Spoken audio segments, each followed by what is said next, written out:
tadi saya diminta sesungguhnya dari aspek mekanisme pelaporan dan seterusnya ya.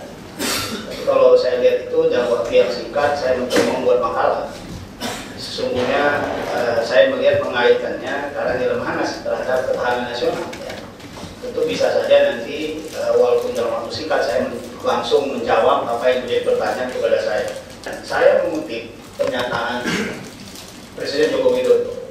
Sudah saatnya bergerak meninggalkan budaya kultur yang penuh kepalsuan, kemunafikan, dan mementingkan diri sendiri.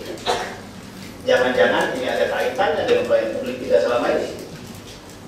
Karena kalau kita bicara tentang pelayanan publik, itu harus ikhlas, menurut saya.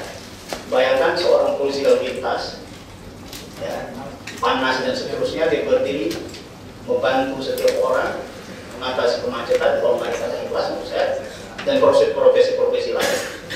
Ya. Kemudian jangan hanya formalitas, terus terang saja. Sekali lagi kalau kita bicara Republik ini jangan bicara Jakarta. Kebanyakan memang formalitas. Kemudian banyak dipolitisir, banyak pelayanan publik itu, terutama menjelang pilkada. Ya, itu suatu realita.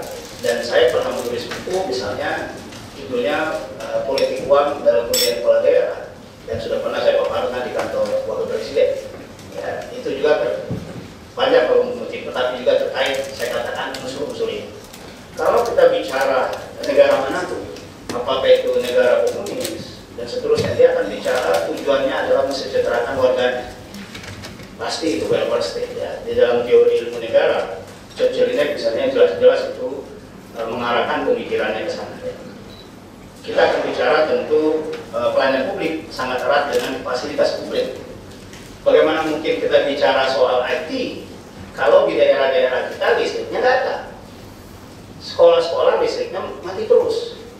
Bahkan bukan salah satu provinsi, saya punya pengalaman ketika menjadi pembicara di Bangka Belitung. Saya ingat betul waktu itu Kapoldanya Pak Iskandar Hasan itu pembicara dengan seluruh Interpol.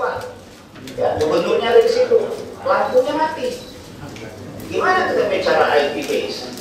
Menurut saya itu juga persoalan. Ya. Nah, kalau kita bicara masalah publik dan pelayanan publik, maka dalam tanda kutip sebenarnya tidak bagus menggunakan istilah kiblat. Ya. Kiblat dunia ini kita bicara negara-negara Skandinavia. Ya. Maka negara Skandinavia itu sejak awal berdirinya mereka fokusnya pada pelayanan publik. Kalau kita lihat misalnya ombudsman yang mereka berdirikan pertama kali, ya, mereka ingin menyatakan bahwa kalau pelayanan publik itu baik, dapat dipastikan KKN itu akan hilang. Kita akan terbalik, KKN-nya rapi dulu, baru bentuk ombudsman. Bisa dibayangkan persoalan-persoalan yang muncul di situ. Nah, secara ilmiah dapat dibuktikan di dalam The Rule of Law Index 2012 misalnya, 4 negara posisi 1, 2, 3, dan 4 adalah negara-negara Skandinavia. Indonesia sekitar pada urutan 70 dari 120 negara yang diteliti. Bukan tidak ada upaya. Ya, kalau kita lihat tadi undang-undang menyangkut pelayanan publik tentu satu undang-undang ombudsman sendiri, kemudian undang-undang pelayanan publik, kemudian keterbukaan informasi publik tadi bisa juga kita kaitkan di situ. Saya akan membagi 3 hal di dalam pembicaraan saya. Yang pertama adalah kita melihat bagaimana laporan ke ombudsman. Halaman berikut, walaupun nanti kembali ke sini. Bapak sekalian, saya melihat nanti 3 hal: laporan dalam angka, kemudian laporan terhadap lembaga, kemudian dugaan maladministrasi dengan waktu yang singkat. Tolong halaman berikut. Laporan ke ombudsman itu menunjukkan peningkatan yang cukup signifikan. Ya. 2014, 2015, 2016, 2015 misalnya itu 6.859 laporan kepada kita. 2016 itu akan meningkat cukup signifikan. Misalnya hanya pada bulan April saja itu 3.511. Kita mencoba pada periode saya itu tembusan pun akan kita perhatikan. Karena kalau kita lihat selama ini surat tembusan itu banyak lembaga yang kita perhatikan. Misalnya ada 7 lembaga dia tembuskan, dan 7 lembaga itu menyatakan kita kan hanya tembusan saja. Nah, ternyata lembaga yang dilaporkan pun yang utama itu belum tentu ditindaklanjuti. Nah, kita pada periode kami akan setidaknya mengklarifikasi kepada lembaga yang dilaporkan itu, ya, untuk bagaimana tidak lanjut mereka, supaya publik merasa juga dilayani, tidak sia-sia dia menyampaikan tembusan itu. Kadang-kadang tembusan kepada kita itu bisa dokumennya banyak sekali. Kita menghargai masyarakat yang melapor seperti itu. Kembali lagi ke halaman yang pertama. Kemudian kalau kita lihat lagi terhadap lembaga terlapor, tolong halaman berikut, lembaga terlapor. Lanjut. Nah, yang terbanyak memang pemerintah daerah, diikuti Kepolisian Republik Indonesia, BUMN, BUMD, ya, dan seterusnya, Bapak sekalian. Yang terakhir adalah perguruan tinggi negeri, juga dilaporkan kepada kita dalam banyak aspek, ya. Kalau mau detail mungkin pada kesempatan lain, tapi karena waktu, ya. Tapi kira-kira ini bayangannya. Kembali lagi ke halaman pertama tadi. Kemudian dugaan administrasi itu bisa macam-macam, ya. Tetapi yang paling banyak itu adalah, mungkin ada kaitan dengan ITBs tadi, adalah penundaan, ya, delay di dalam pelayanan. Itulah yang paling banyak, ya. Tetapi yang paling serius memang delay di dalam pelayanan, jadi penundaan, ya, penundaan banyak pelayanan. Mungkin ada kaitannya dengan kalau kita ITBs di dalam pelayanan publik. Bagus sekalian. Yang B, problematika terhadap pelayanan publik, memang yang pertama, kualitas pelayanan publik kita memang rendah secara umum, ya, kalau kita pelajari, ya. Kemudian yang kedua kami temukan respon internal lemah. Jadi bagus sekalian, tidak seluruh keluhan publik itu ke ombudsman. Kadang-kadang masyarakat tidak tahu itu. Jadi baru bisa ke ombudsman setelah mekanisme internal itu tidak jalan.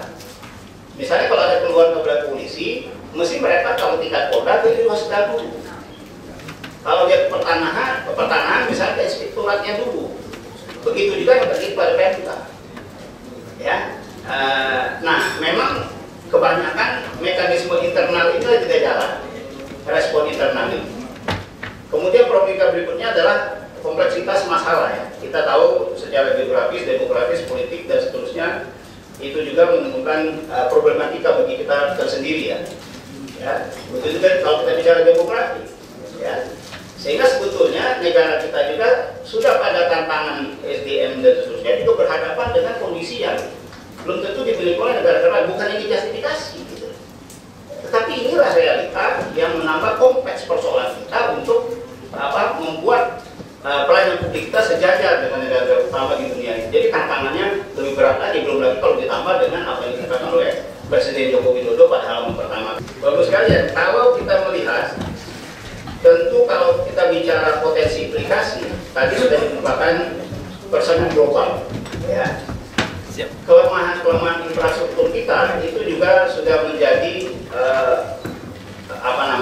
halangan yang begitu besar bagi kita untuk bersaing secara global.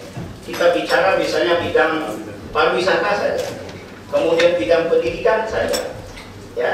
Australia misalnya menjadikan bidang pariwisata dan pendidikan sebagai nomor satu untuk APBN mereka, pemasukan mereka.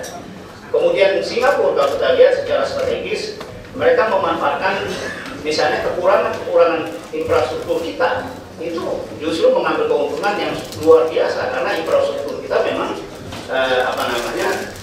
tidak disanggup bersaing dengan Singapura misalnya. Bandara saja misalnya ada sekitar 13 juta orang setiap tahun lewat di atas Indonesia ini dan mendaratnya itu kalau tidak di Kuala Lumpur di Singapura. Ya, beberapa pesawat itu tidak bisa mendarat di Soekarno-Hatta, ya, tetapi mereka mendaratnya di Singapura. Sehingga kalau kita mau naik pesawat, saya lupa kayak Beluga, ya, itu Airbus terbesar itu dengan penumpang sekitar 829 orang. Itu kita naik perusahaan penerbangan yang sama dari Jakarta ke Singapura dulu, baru kita bisa menggunakan pesawat. Itu juga menunjukkan infrastruktur menurut saya yang juga persoalannya. Sehingga kalau kita lihat sebenarnya kebangkitan kita sekarang adalah kebangkitan infrastruktur. Kalau kita lihat bagaimana kita menunggu bandara ultimate, ya, yang sekarang ada, ya. Walaupun ada penumpang, nanti persoalan lagi penumpangnya memang nggak ke jalan raya, memang tinggal di bandara saja persoalan lagi. Jadi infrastruktur jalan raya, ya. seperti itu. Kemudian kompetensi implikasi itu saya ideologi. Saya pernah, walaupun di dalam sesuatu yang sudah lalu Pak, saya pernah mengatakan research itu soal Timur Timur. Riset saya dulu, yang pernah saya paparkan dulu di Cisco Agri, pada waktu Pak Yudi Sofia menjadi Cisco. Ya, bagaimana riset saya terhadap aktivis Timur Timur pada waktu itu ya. Kemudian saya meneliti 1 tahun, sekitar tahun 94 gitu. 1 tahun artikel, baik itu di Sydney Morning Herald, kemudian di Australia, di Age misalnya, yang boleh saya kemukakan pada waktu itu memang kalau kita fokus kepada orang-orang yang pindah kewarganegaraan atau mereka menjadi permanent resident di Australia misalnya, salah satu isunya juga adalah soal pelayanan, diskriminasi yang mereka rasakan, sehingga muncul dendam mereka kepada negara ini. Ya, itu menurut saya ada juga unsur seperti itu. Kemudian implikasinya apa? Trust kepada pemerintah menurut saya.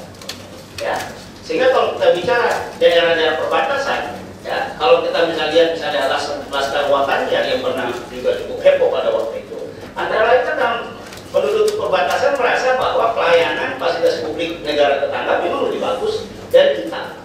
Ya, itu menurut saya potensi. Jadi kita tidak bisa menganggap remeh menyangkut pelayanan publik dan fasilitas publik tadi. Kemudian tentu akan tergerus kebanggaan bangga kita sebagai bangsa ketika tidak mampu menampilkan secara internasional fasilitas dan pelayanan publik kita yang baik. Ya.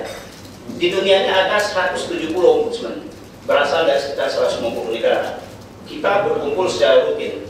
Saya kebetulan board of director dari Ombudsman Asia. Ya, kita yang lalu kita bertemu, belum lagi yang regional. Nah, di situ kita juga harus memaparkan bagaimana kondisi pelayanan publik kita kepada Ombudsman internasional tersebut. Ya. Nah, tentu di situ juga saya bukan tidak bangga, ya. Masa saya harus menipu publik internasional bahwa pelayanan publik kita sebenarnya sejajar dengan negara-negara Skandinavia misalnya. Tentu kita harus memaparkan apa yang ada. Tidak hanya angka, kemudian apa di balik angka-angka itu. Mereka akan bertanya gitu. Tetapi kan kalau berhadapan dengan orang yang orang-orang tertentu mungkin sangat mudah tergerus kebangsaannya hanya persoalan-persoalan yang mungkin sepele seperti itu. Nah, alternatif solusi menurut saya, sebelum nanti saya juga sampai kepada tadi pertanyaannya bagaimana pendidikan terhadap kementerian, ya, itu juga terkait dengan eksistensi ONI saya katakan tadi. Alternatif solusi menurut saya yang pertama harus responsif terhadap laporan. Ya.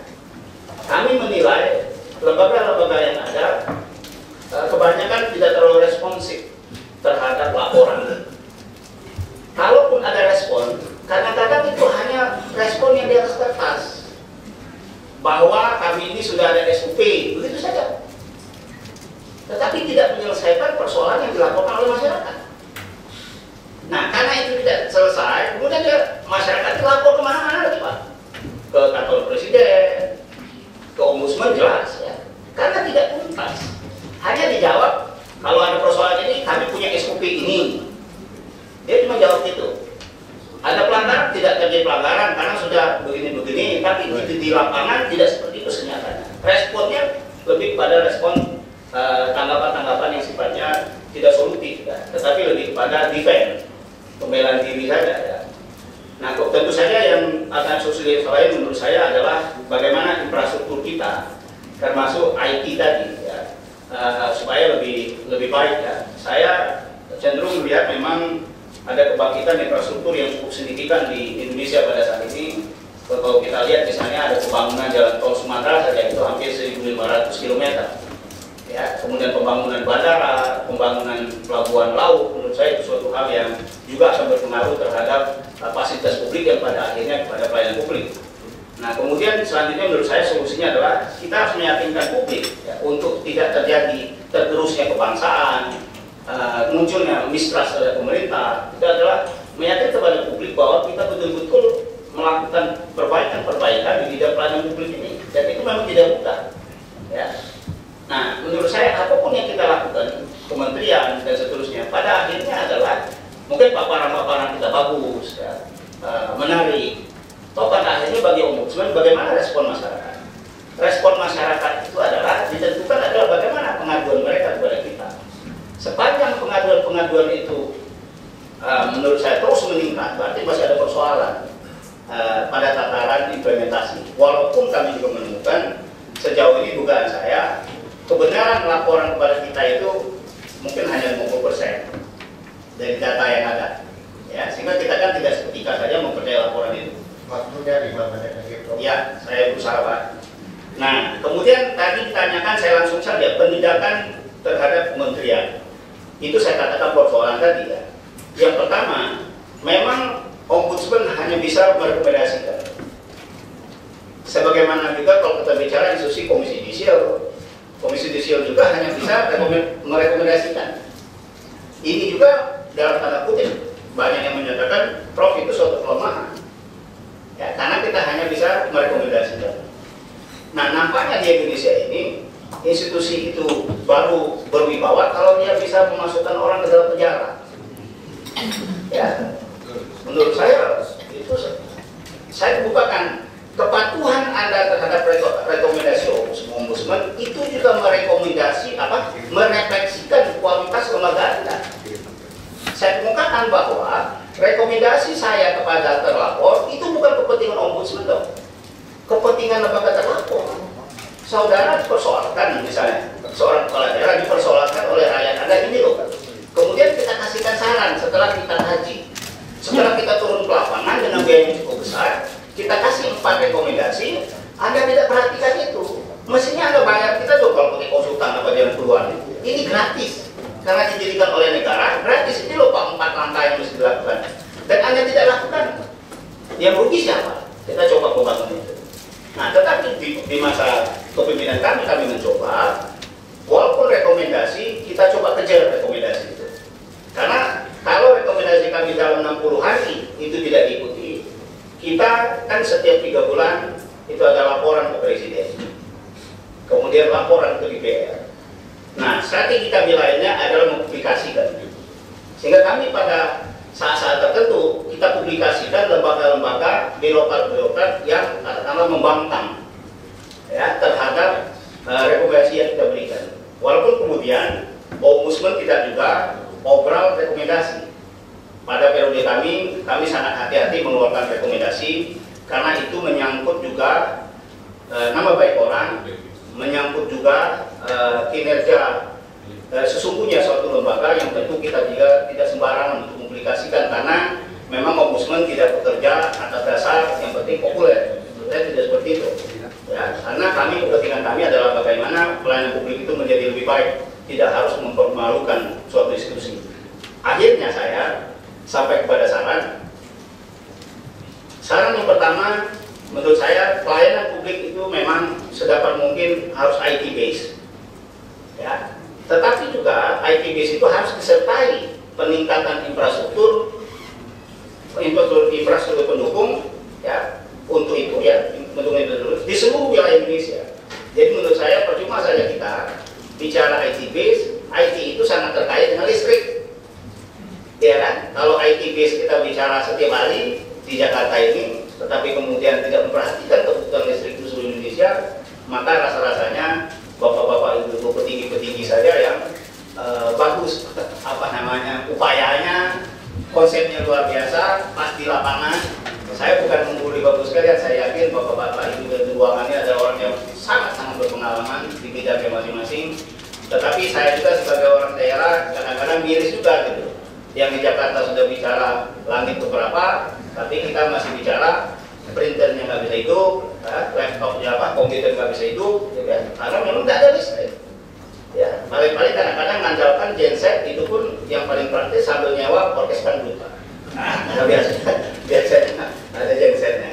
Yang kedua, sebaiknya ada lembaga tunggal yang punya kewenangan melakukan pengawasan dan sanksi bagi birokrasi yang melakukan administrasi di bidang pelayanan publik. Sejauh ini menurut saya belum. Ya, saya merasakan aparat hukum, yang jelas bukan kepolisian. Itu kalau ada permintaan klarifikasi dari ombudsman, itu responnya kurang bagus. Ya,